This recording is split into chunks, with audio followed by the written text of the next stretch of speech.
Thank you all. Thank you all for being here. My name is Skip Rutherford, and I'm Dean Emeritus of the Clinton School. And today we celebrate the history and the impact of this program. And before I turn the program over to Vicki, I just want to say that as you look back on this 20 years, Mike, I think of the work of Dr. Alan Sugg, the President Emeritus of the University of Arkansas, who championed this school and was very strong in making it a part of the U of A system. I honor the memory of founding Dean David Pryor, who launched this school and did a fantastic job. I think of the memory of founding academic dean Tom Bruce, who designed a curriculum promoting field service and public service that has led to 3 field service projects, team-based, international, and individual, that thrive 20 years later. I think of the great faculty and staff who have been a part of this program for 20 years and the work that they have done and are doing. And when you look at the high graduation rates, the high career placement rates, and the admission into high-quality graduate, postgraduate programs, their work becomes even more documented. As Nikolai knows, this school couldn't have opened without the administrative work of Diane Kelly Arnoff. She started a school from scratch, and that was very difficult to do. Operationally, it was hard. And then the work of Carol Kordsmeyer, the first chief financial officer of the school, again from scratch, who kept us on budget and, more importantly, in compliance. As I look back and stand in this building and look at that plaque right there, I think of a visit with the late Cindy Miller, who represented the Sturgis Trust. And over a cup of coffee, we were college classmates, I said to her, do you think the Sturgis Trust might be interested in making a grant to turn a former spaghetti warehouse, church, nightclub, storage facility into an educational institution? And Cindy started that ball rolling, and that $4 million grant that we received has made this building wonderful, furnished this building. And then I think of, and grateful to, President Obama and Governor Beebe and the great work of Debbie Schock, who transformed this wonderful building into a LEED energy efficiency building, the oldest LEED building in the state of Arkansas, proving that economic development, education, and the environment could work hand in hand. You look at the concurrent degree programs that attract students like Anna and continue to attract great students. You look at the online program, which expanded us regionally, and nationally, and internationally. And as importantly, when the pandemic hit, the experience that we had in online education was instrumental in turning that program around and letting us operate more effectively and efficiently.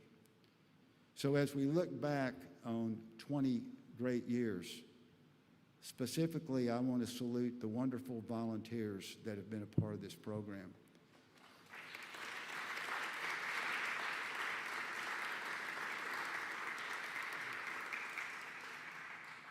When we were doing early research,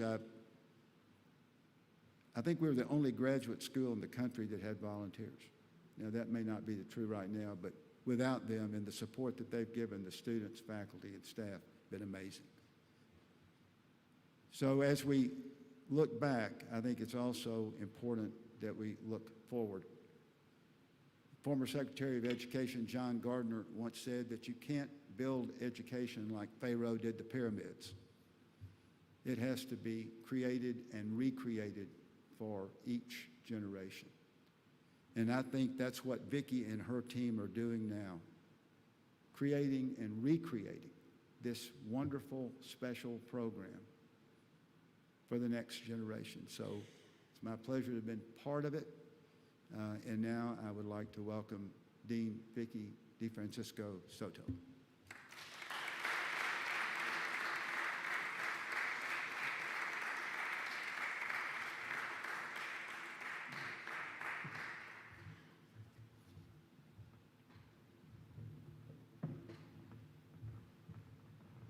Good afternoon. Before we jump into the panel, I first want to express a very heartfelt thanks to Dean Emeritus Skip Rutherford.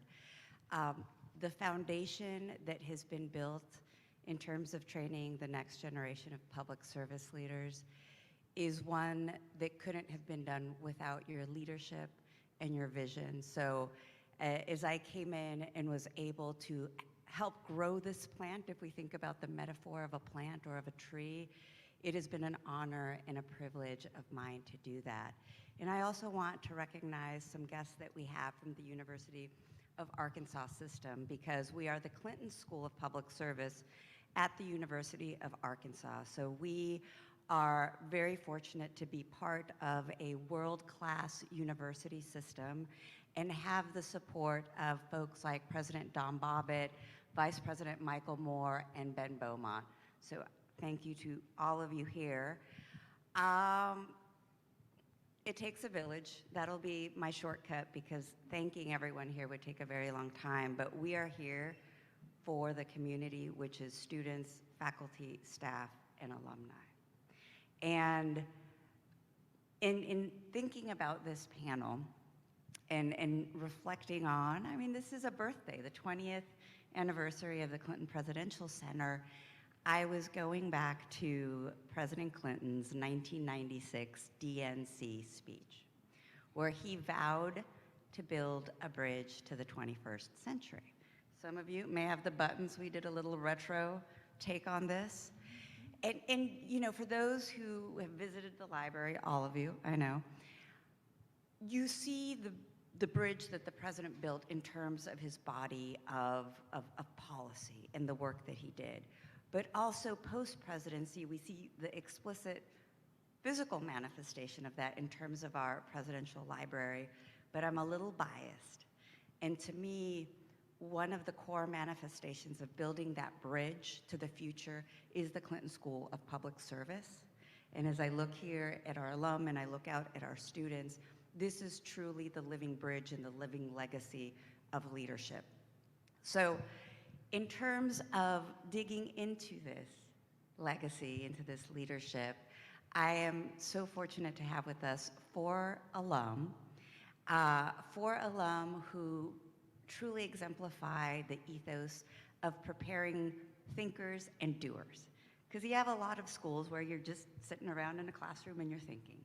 But as Skip alluded to earlier, we really have the pillar of field service. And at the time when the Clinton School was founded, close to 20 years ago, folks thought we were a little crazy.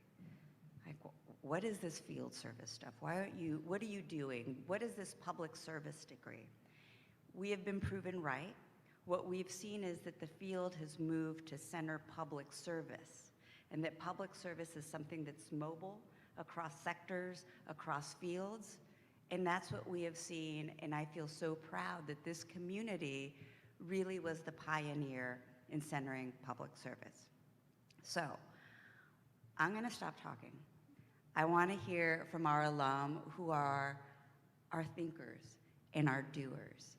And so what I've asked is for each of them to get us started, to introduce themselves and tell us about where they are today. So Anna, I'll start with you. Okay, thank you so much for having us. It's really exciting to be back in Sturgis. I'm Anna Strong. I am the Executive Director of the Arkansas chapter of the American Academy of Pediatrics here in the state of Arkansas, in Little Rock to be specific, and I am also celebrating a 20-year anniversary of being in Little Rock, so, which is really exciting. I grew up in Searcy. My parents and my husband are here. Yeah, and so I'm also, I will say, I'm also part of the Little Rock School Board. I'm the newest member on the Little Rock School Board, was elected last November, which has been a really exciting addition to my definition of public service. We're going to hear more about that later.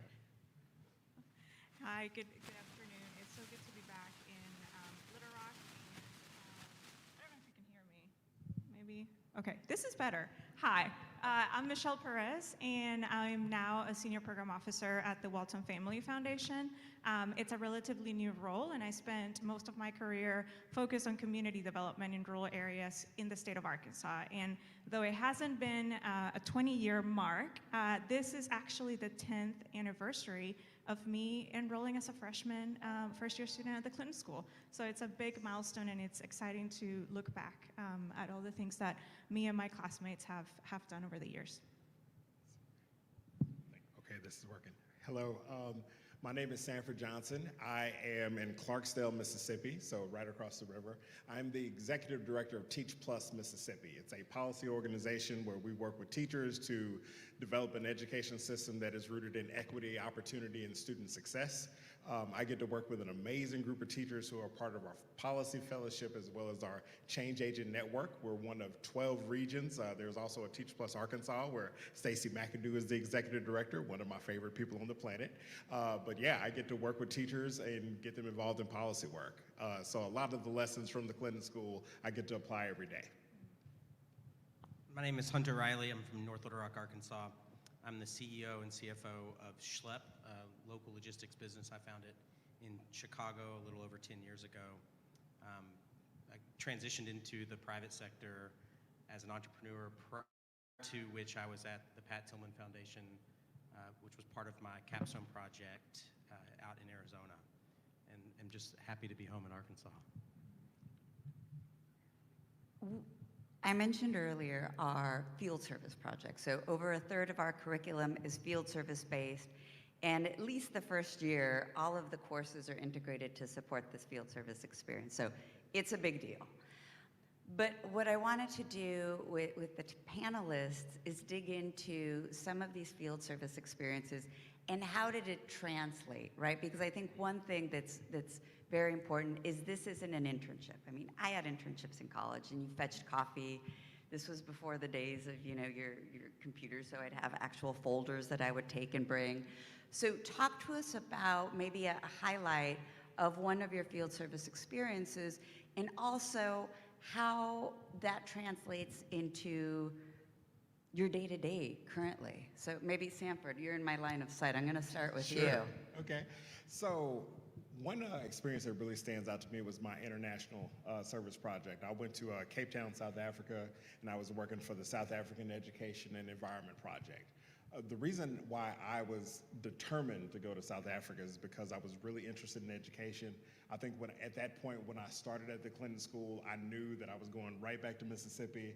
I was going to work in education policy, and I was interested in going to Cape Town because I wanted to know what the education system was like post-apartheid. Because, living in Mississippi, like we're trying to build an education system post-Jim Crow. And I still get to be a part of this work right now because our big question is how do we build an education system on the ruins of a system that was based under this caste system where there were only limited opportunities, especially for students of color? And how do we build an education system where we expose students to every opportunity that they have access to? And how do we make sure that they're prepared for whatever pathway they want to take? And there's some challenges there, which means we have to really understand the history. We need to talk about how history has impacted our current situation and what investments do we need to make in terms of money, in terms of resources and changing curriculum, learning about that history. Like how do we make that change in order to be able to change the trajectory of students? So that was one of the things that I focused on when we were working in the Guguletu Township, trying to figure out, okay, what opportunities are available for students right now, what changes need to be made, and that's exactly what I get to do right now, with a real focus on how do we improve conditions in the Mississippi Delta. And so I think what struck me about this program when I was first looking at the Clinton School was the intersection of the global with the domestic. because most of your programs that are close cousins to us, your Master's in Public Administration or Public Affairs or Public Policy, you have a domestic track and you have a global track, and they don't intersect. But at the Clinton School, we're making sure that there is a global lens in the toolkit, and that drew me among many other things related to field service. But Michelle, let me ask you same question, but maybe looking at the practicum project, which is the one criteria it has to meet is it has to be Arkansas-based. So you got to do a global project, but then another one that's here at home. Yeah, my practicum project was working with the Central Arkansas Library System. As I speak, you may notice an accent. I'm originally from Venezuela, and I came to Arkansas for college. And in our project, we were creating a needs assessment of the English as a second language programming that the Central Library offers. That program was impactful on two levels. One was personal, the other one was something that I still apply to this day. Every funder, every organization has directives and strategies that they want to follow. The Central Arkansas Library System did the same in the way that they developed and implemented their ESL program. But as part of that, we also had the opportunity of speaking with people who were taking part in those programs. And as a second language speaker myself, I was able to reflect on my personal experience, but also learn from the needs of the community and how we could align the strategy and the priorities that the organization and its leadership had with the needs of people on the ground that are receiving these services to ensure that the program was truly community-centered and rooted. And that has been something that I carried throughout my career, and I still do today.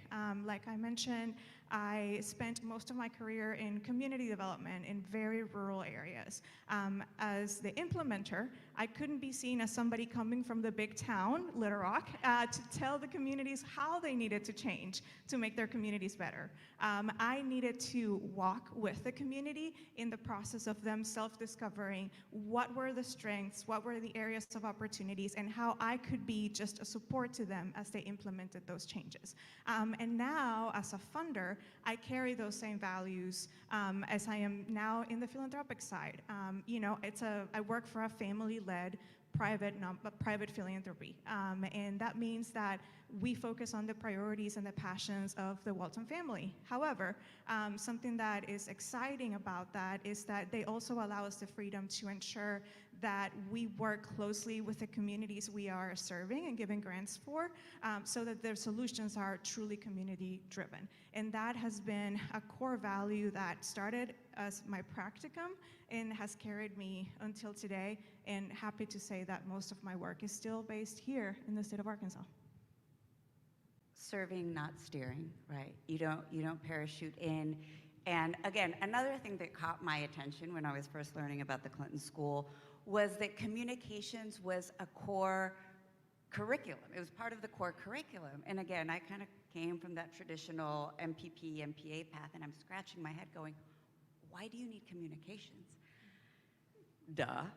Now I'm trying to convert everybody to have communications classes as required courses, and I'm looking over here at Dr. Robert Richards, who leads the charge in terms of our communications in our Office of Field Service with Dr. Nicola Driver, because you cannot serve if you don't listen.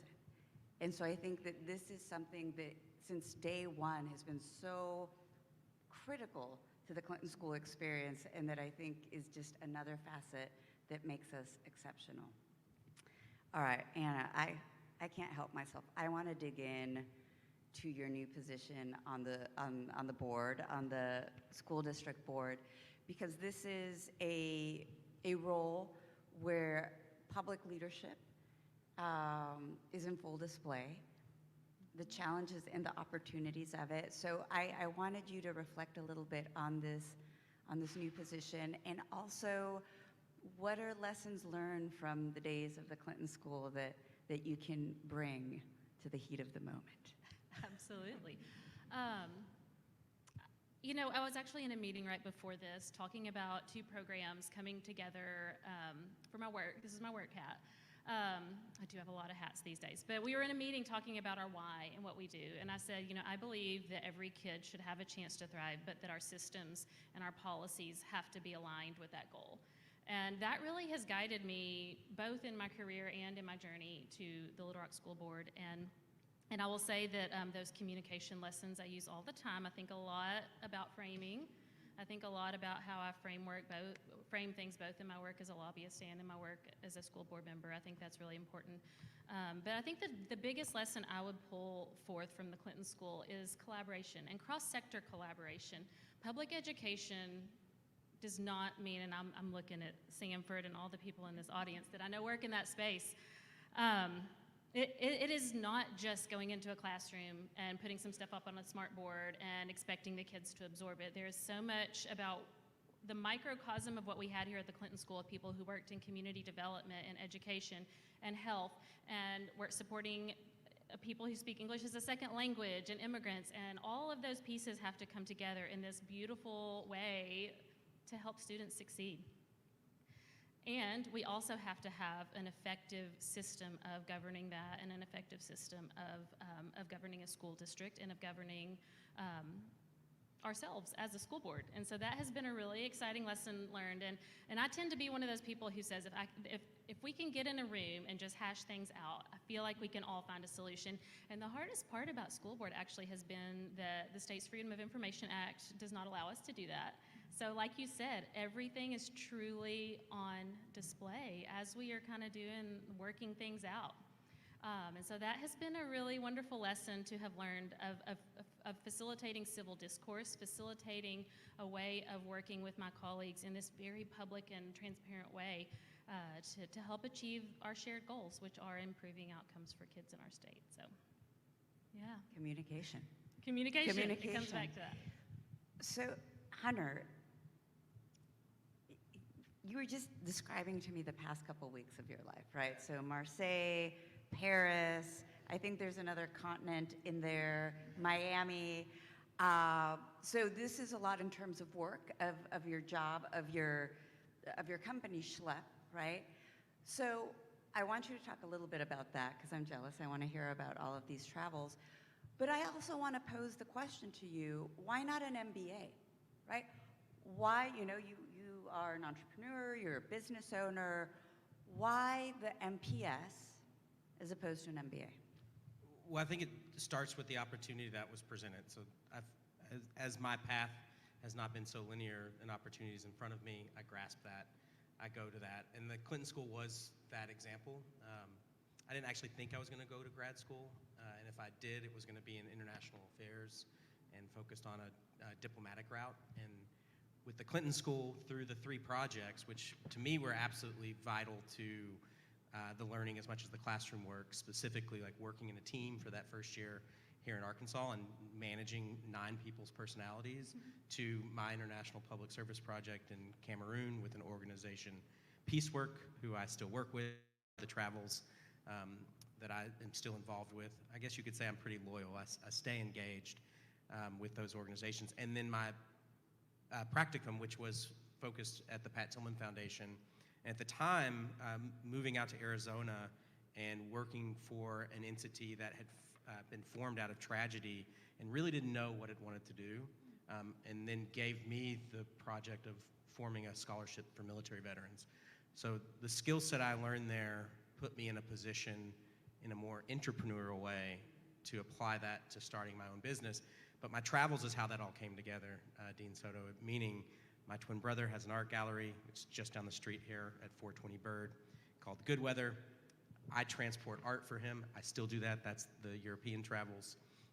And tying all that together, maybe just be ADHD, but in a sense, being able to apply my energy, my efforts, and my service focus across the private sector with Schlep, the nonprofit sector with the Pat Tillman Foundation, who I'm still involved with, and Peacework, as well as something that's more, that I'm passionate about because of my family connection, which is the art world. And I think where that all comes together to me is that I love to give. I love to give my time. I love to give my support. And in all of these ways, I've been able to do that, both through my personality, but also through what I've learned in a more focused manner, how to structure that in a project, in an effort, in a company. So I want to talk good, bad, and ugly. Earlier, we mentioned the fact that group projects, so I think most folks here know that everybody has to do a first-year group project, and group projects, regardless of what grade you're in or how old you are not fun. Talk to us a little bit about the group dynamic and how that informed your work. I think some of you have already touched on that, so I'll throw this up for anyone who wants to jump in, and you don't have to name names. Sanford Johnson. Sanford and I are the same class, and we actually didn't have the same project. But honestly, just to speak to that, we did have a group of 9 who was working with the Department of Human and Health Services, and that group went to the Delta, went to Northwest Arkansas, and some were focused here.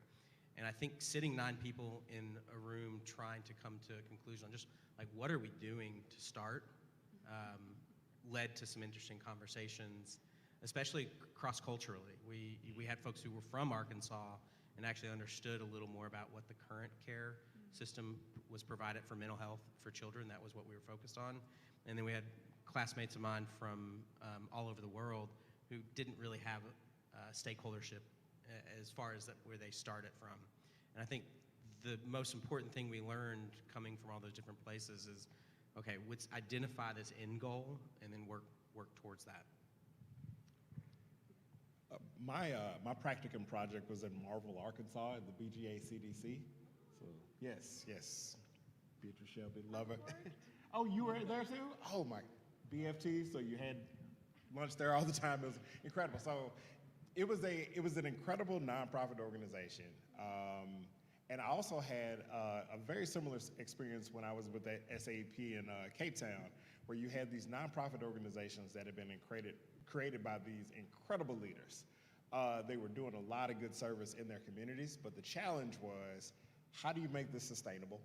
Like, how do you make sure that you have enough money to not only keep the lights on every day, but you can grow and thrive as an organization? I think another challenge was around mission, like figuring out, okay, this is the role that we're gonna play, this is the contribution that we're gonna make in the community.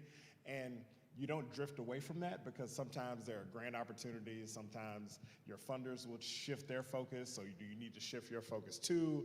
Or there may be this new opportunity, but it would cause you to work on something that's really outside of your area of expertise. So do you take that money or not? And then the last part of that, when do you pass the torch? Sometimes, and I think this is a broad conversation around nonprofits, sometimes the leader who was the right person to start an organization might not be the right person to sustain an organization. So when you get to that point, do you know, okay, this is the person who's gonna be the next in line, so let me groom this person and get them ready? Or do you hold on too long and you're gonna end up losing that person? And then you end up with a gap in terms of leadership. So those are some of the things that I noticed, not just with those 2 nonprofits, but as I spent time in the Mississippi Delta, it seems like it's a story that happens over and over again. Michelle? Yes. I want to call out, I mentioned that my practicum project had a personal impact, and I didn't say which one it was. And that's when I met my best friend. She's here, Jennifer Guzman. And that was a beautiful thing from that program. We did have our differences and our issues in our project because we had 6 people, and the organization itself was going through a huge leadership shift. And so we were a little lost in the process. We got there at the end. But from that experience, I actually developed a beautiful friendship with Jennifer, who is another outstanding alum of the Clinton School, doing incredible things and developing strategy for public health issues around the country. And that was a highlight of my project. I just want to make one comment, is that I do see Maggie here.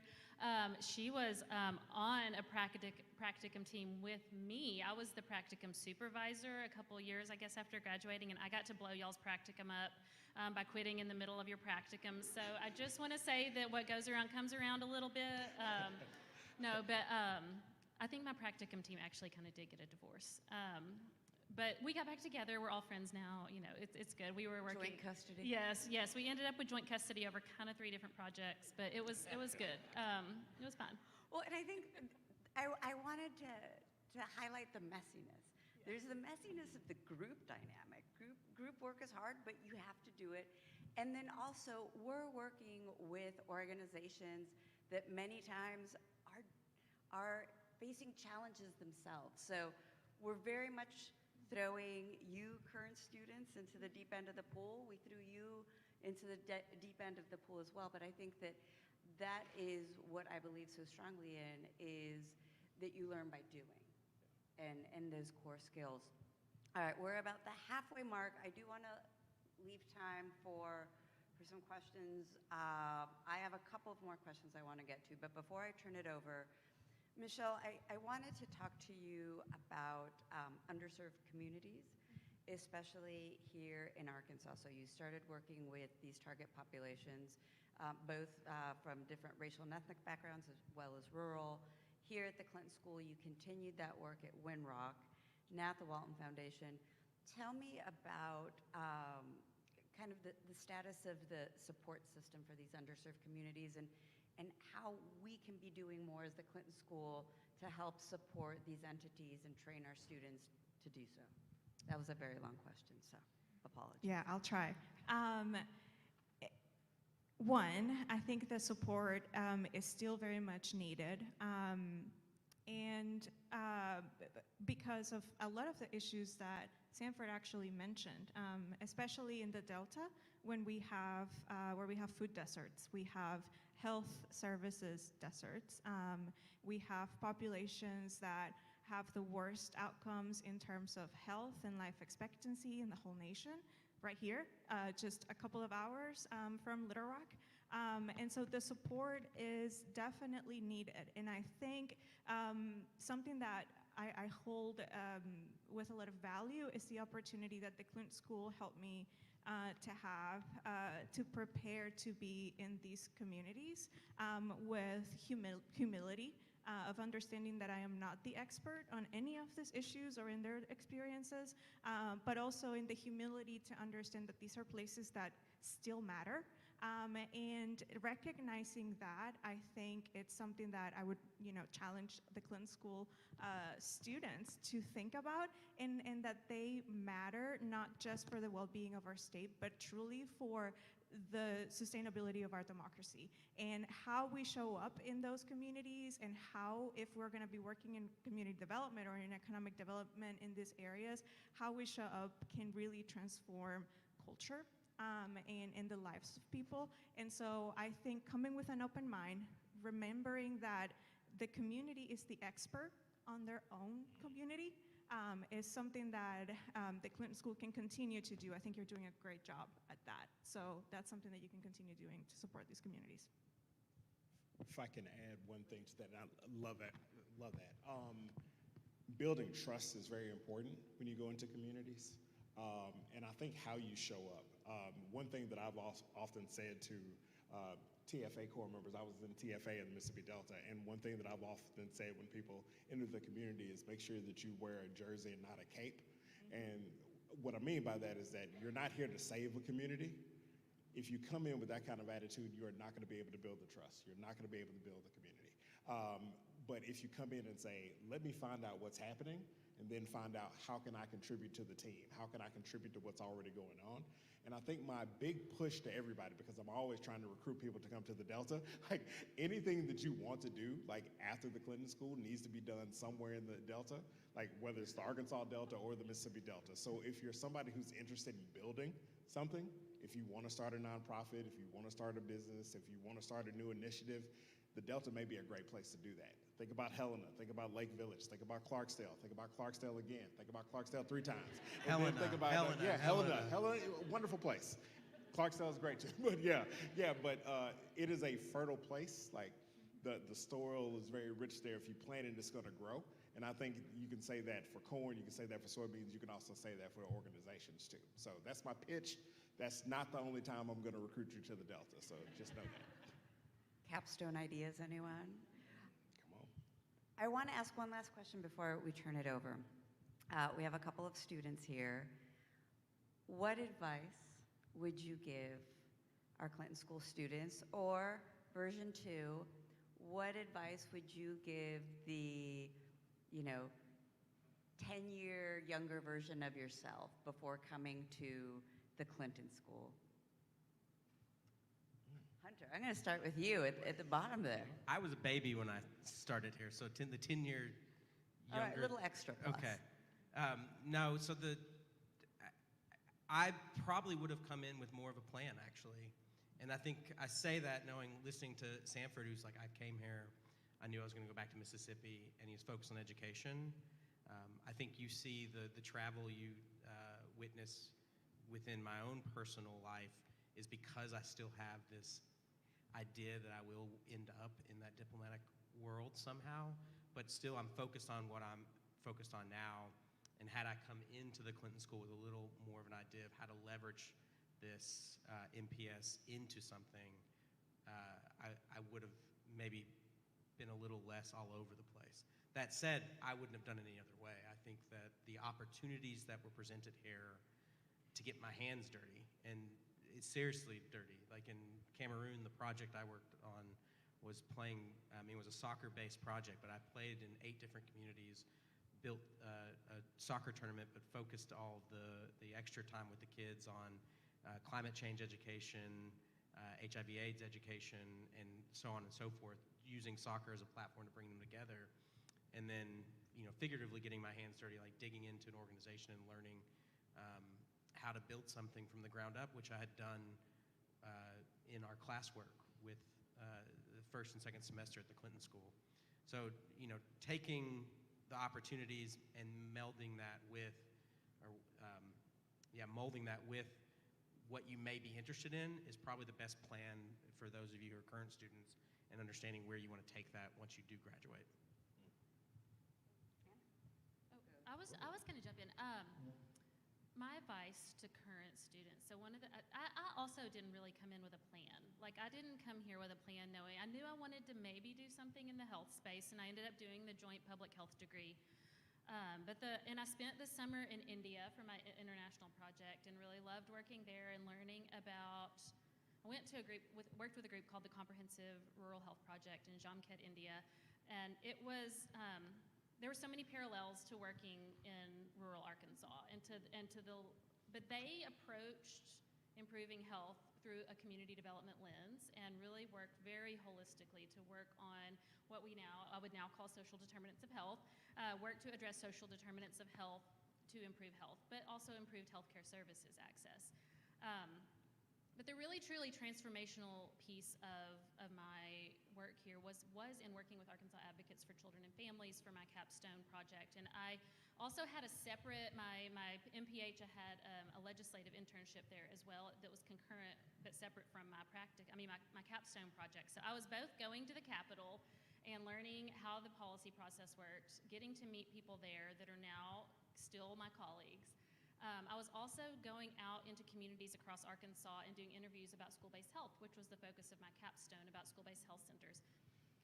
And I really, the part of that work that got me out in the community, that let me interview people just because I was doing a project, those people have been pivotal connections in my career and have been incredibly helpful people that I have called on, that have called on me, and it's been a really wonderful relationship to have evolved and developed over the years. So my advice would be get out of your comfort zone, get out of an office, meet people, have a project that builds your network.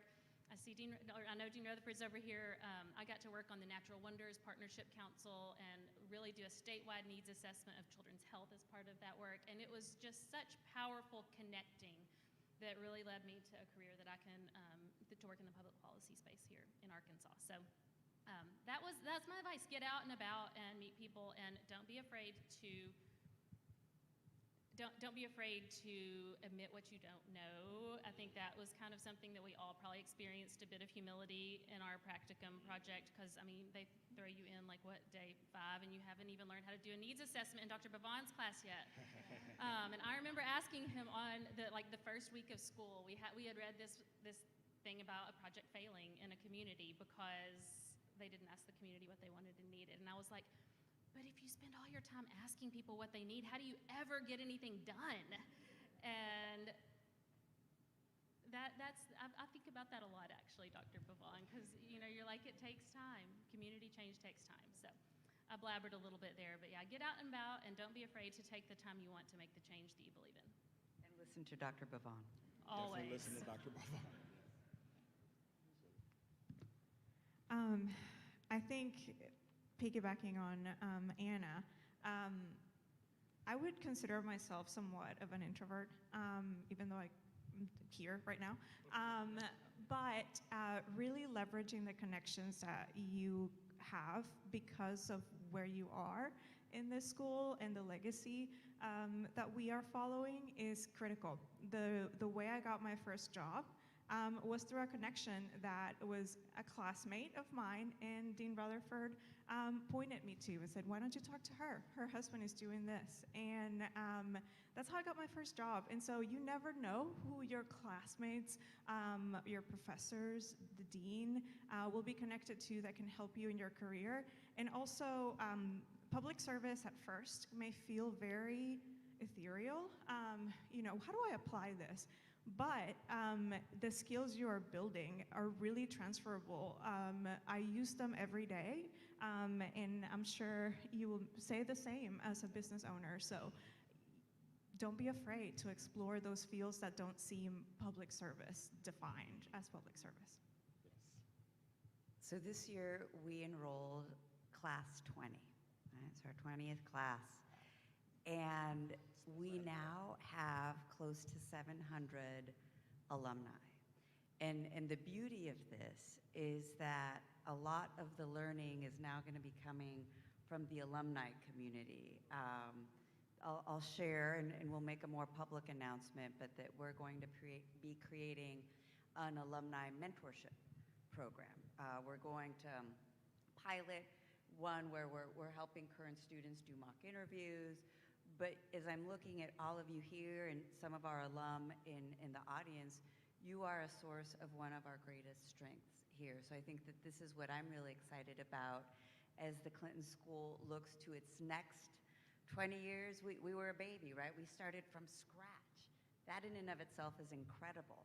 We're one of only 5 presidential graduate institutions, and now we have a community that we can look to for guidance in addition to kind of what you think of as the core curriculum and the field service projects, but this whole other layer that makes me so proud, and I'm very thankful to Mallory Mounts, who is our Director of Alumni Relations. So with that, I think I want to open it up. Questions, comments, reflections, especially for those of you who were here when the Clinton School was founded. And Bob is going to hand the mic.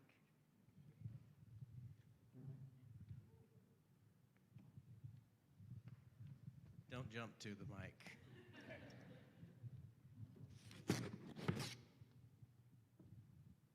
All right. I can either pick on people. Okay, good, Durand, or keep going. Thank you guys. Thank you guys all for speaking. My question is, how did the Clinton School really accelerate your career? And so when you're applying for those jobs, what did people say about the Clinton School? How did you describe it? And how do you feel like it helps you get a leg up on some of your peers? I just want to say I don't really feel like I've ever applied for a job, and maybe that is part of this work, right? I feel like every job that I've had has kind of been a conversation. I didn't go to Indeed.com. I mean, granted, this is probably dating me. I don't know if that existed then. But in 2011, I did not go to Indeed.com and apply for a job. The public service work gives you the opportunity to prove yourself. Be strategic about how you use that, and it will be a lever that you can pull to help you have an inroad. Yeah, I don't think it's one size fits all, and for me as well, my capstone project is what led to my first job, and I did, I guess, a good enough job for when I handed it in to the organization. They called me and said, actually, we're hiring for the director of programs. we have 70 applications on our desk. Would you just come and do it? And I was like, okay, how about? And I said this amount of money, and they're like, yeah. It's like, oh, that was an easy negotiation. And so I moved to Arizona. It ended up being 4 years, and then every opportunity since then has actually been a spin-off from that. My linebacker coach in high school told me if you could hit, a position will find you. And I think the Clinton School will teach you how to hit. Like, you'll learn how to play, and those opportunities will come. I was in Cape Town when I got a message saying, hey, we got our money to start Mississippi First. So, oh, great. So a job is lined up. And then with Teach Plus, there was a conversation about, hey, we're going to restart Teach Plus with a focus on the Delta. And all I did was just say, hey, if you're coming, this is what you need to know. And just rattled off, like, this is what it needs to look like. And then the conversation came, hey, we're going to apply for this money. If we get it, we want to hire you. So that's exactly how it worked out. So the relationships that you're going to build, the opportunities that you're going to have are going to open up opportunities that you may not even know about right now. And that's going to give you a leg up because the opportunities are going to come for you. You're going to be the opportunity that they're going to be looking for. One more thing, I would say again, the context that you have, and also just the brand that the school has. The school has a very strong reputation and a very strong brand. It's not common to say I'm a graduate of the Clinton School of Public Service. Everybody will recognize that name immediately. And because of, like I mentioned, public service may be hard to describe, but you can describe the skills and the work you did in your field work. And like Vicky said, those are not internships, and employers recognize it as not internships. They recognize it as professional experience. So you can describe that work as true professional experience, and it goes a long way. So if I could add to that, Duran, is when I'm out and about, people ask me, do you have recent graduates or alumni? I'm hiring. I'm not going to name names, but some very prestigious, well-placed institutions throughout the state. I also get asked about for government positions, for the federal government. So we have this reputation, and it's one of my favorite things in the world to be able to be that ambassador. And I know I speak for Skip as well, where people will come to you and say, I need to find a dynamic person who can run this shop. And this is something that we keep creating and cultivating, and only more so with this network that we have. Yeah, and I think while someone else is waiting to ask a question, so raise your hand so the mic can get to you. I think the word that I've heard thrown around a lot here is collaboration, and I think in this political environment that we're in today, that's something super unique about the 30 classmates that we had. We all didn't think the same way, but we had to learn to work together. We had to learn to sit in the classroom together. We even, at the time when we were here, so many people from outside the state, we learned how to socialize together, and that was across age gaps, gender gaps, just backgrounds. And I think ultimately that was the getting to know each other led to an idea of and a value of collaborating that you don't see that often when people come into a meeting room. And I just want to also, I want to echo something you said earlier about meeting your best friend here. The Clintons, in some ways, it felt like, as a person who's from Arkansas and is still in Arkansas, it's my home, and it felt like the world kind of came here.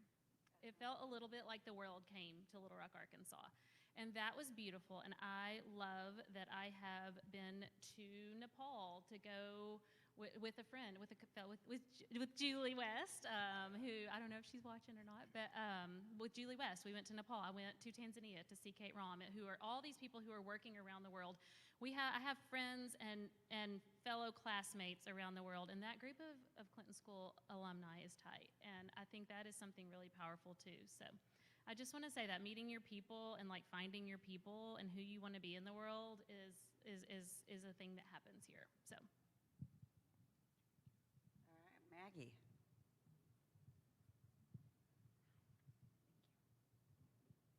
I just have a quick response for Anna. My practicum team loved having you as a boss. And when you left, if nothing else, it was cool to see that an alum from the Clinton School was so in demand.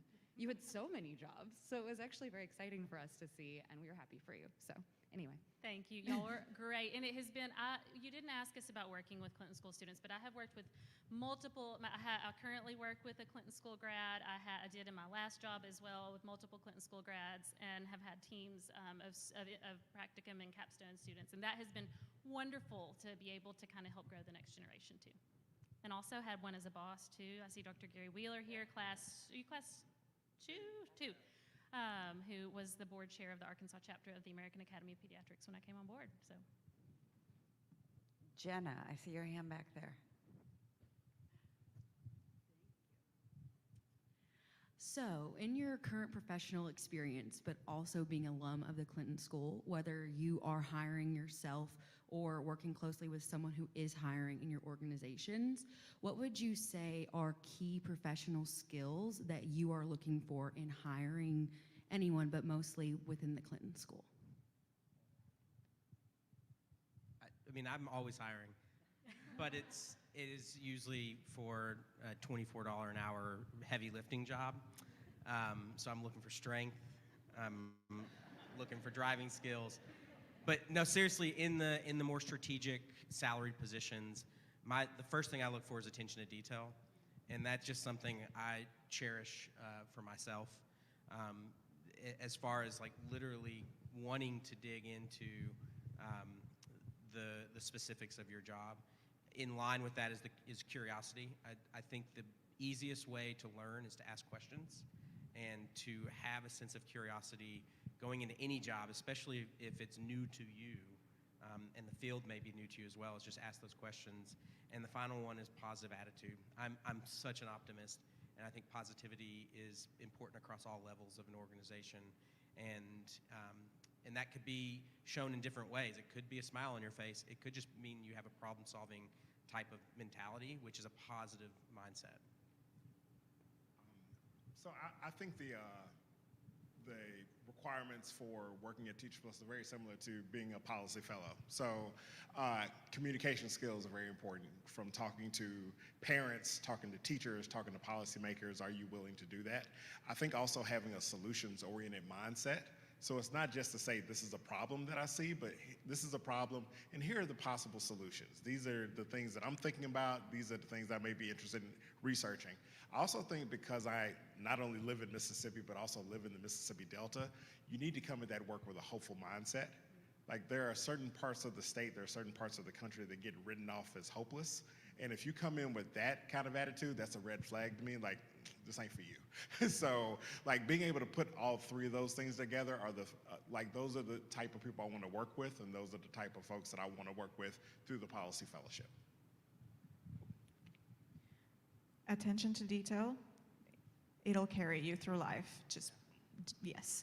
And I think the way you communicate your ability to work collaboratively, but also by yourself, is very important. I have actually hired Clinton School students when I worked at Windrock International, and some of my favorite colleagues. And something that they demonstrated was that ability to work collaboratively, but on your own, and attention to detail. One thing that I have definitely used Clinton School alumni to do in past jobs too is to really be able to facilitate conversations and to facilitate collaboration. And that it takes a special skill to do that, especially in the world. I mean, I don't even like to talk about the pandemic, but during that time where we really just, everything is happening virtually. Really, I like interview for like, do you know liberating structures? Even though we didn't really do that when I was here yet, it wasn't really a thing yet. But how do you creatively engage people in conversation? That is something really important to me, and you can really get that from somebody, I think, in an interview if you demonstrate it. So, Attention to detail, hope, positivity, collaboration. I mean, these are the skills that we infuse, that I am so proud of the school infusing in our community and our students. I think this is a community-wide vision that we share. Before I hand it over to my colleague, Dr. Jay Barth, to close us out, I wanted to do a lightning round. One word that describes the Clinton School. Hunter. can say more than one word, right? One. Okay. No, lightning round. Lightning round. One.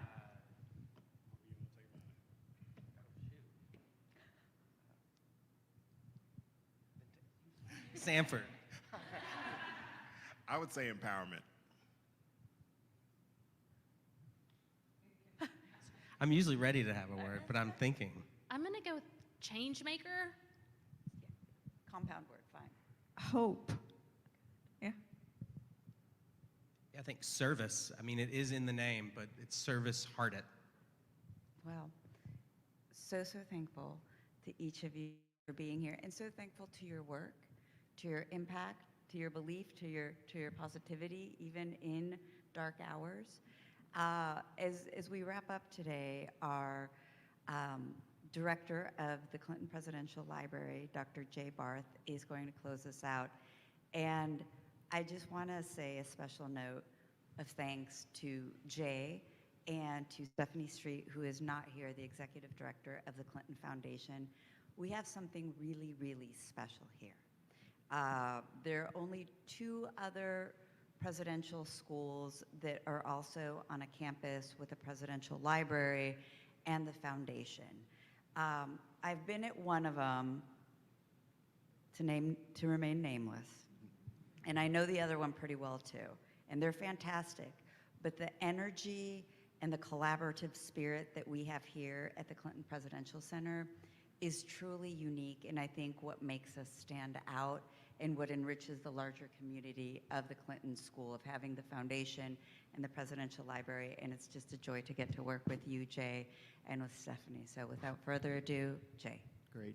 Thank you, Vicki, and thanks for your friendship and your collegiality, but thanks for leading a fantastic conversation today with 4 wonderful alums of this place. And you know, I was part of the inaugural faculty at the Clinton School, and it was really one of the great joys of my professional life, because those of us who are academics, we come into an institution that's already built in most cases, and we have to figure out our place in that. This was an opportunity to build a place from scratch, and Mike Hemphill was part of that team. It was a truly fantastic group of people, and you know, we made some mistakes that have been fixed, but what's exciting is a lot of the core elements that were originally built into that plan are still the core elements of the Clinton School of Public Service, and so that has been a real ongoing satisfaction. But the bigger satisfaction has been the opportunity to work with so many Clinton School students in those first years in the classroom and in the field, but over the years in so many other public service opportunities. And there is a spirit among Clinton School students that is truly distinctive and it brings a great joy to the public service work that I've been involved in. And public service work ultimately has to be about joy, because it's about changing people's lives in a positive direction. So thank you all of y'all for the great conversation today. Thank all of you who've been involved with the Clinton School over the years for your work. We're glad you're here. We can't wait to see you back here at the Clinton Presidential Center. See you soon. Thank you.